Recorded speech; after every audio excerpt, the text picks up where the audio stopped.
Сабақтың тақырыбы мөлдір денелер және материалдар. Жаратылыстану 2-ші сынып.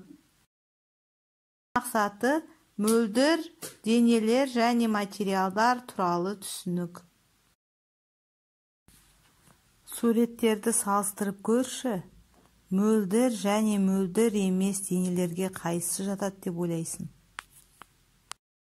Суретті салыстырыңдаршы балалар, нені байқадыңдар?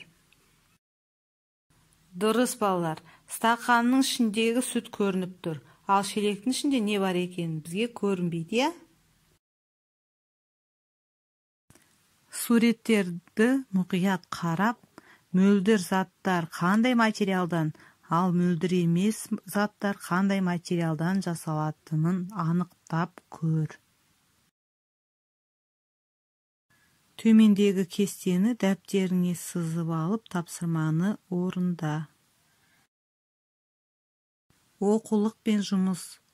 77-ші бетті ашып, мәтінді түсініп оқып, суретке қарап, сұрақтарға жауап бер.